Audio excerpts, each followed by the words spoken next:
ছোট গ্রামে বাস করত ইউসুফ নামের এক যুবক। ইউসুফের জীবন ছিল বিলাসিতা আর অহংকারে ভরা।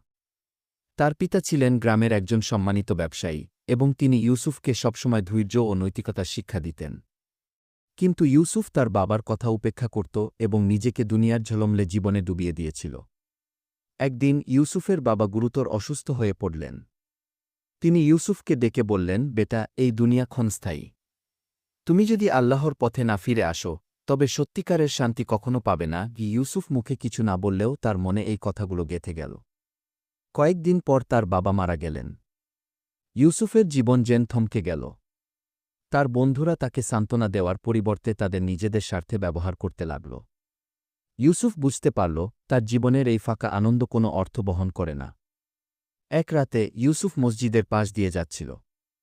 ভেতর থেকে কোরআন তেলাওয়াতের মধুর ধ্বনি তার কানে এল। সে থমকে দাঁড়াল।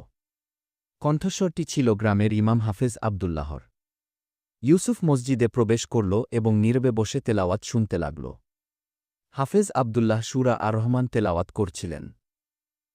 ফাবিয়াইজি আলাই রাব্বিকুমাতুকাইবান, কি তোমরা তোমাদের প্রতিপালকের কোনো নিয়ামতকে অস্বীকার করবে? এই আয়াতটি ইউসুফের হৃদয়ে গভীরভাবে প্রবেশ করল। তেলাওয়াত শেষে হাফেজ আবদুল্লাহ ইউসুফের দিকে তাকালেন এবং হাসিমুখে বললেন, আল্লাহ সবাইকে হেদায়েতের পথ দেখান। তুমি এখানে এসেছ, এটাই একটি নিদর্শন। কি ইউসুফ তার জীবনের কথা খুলে বলল। হাফেজ তাকে বললেন, তোমার হৃদয় এখনও জীবিত। আল্লাহর কাছে তবা করো, তিনি ক্ষমাশীল। ইউসুফ সেই রাতেই তবা করল। সাফদিন পর থেকে সে নিয়মিত নামাজ পড়তে শুরু করল এবং কোরআন অধ্যয়ন করতে লাগল। সে তার বাবার ব্যবসা সৎভাবে পরিচালনা করতে শুরু করল এবং গরিবদের সাহায্য করল। গ্রামের মানুষ তার পরিবর্তন দেখে অবাক হল।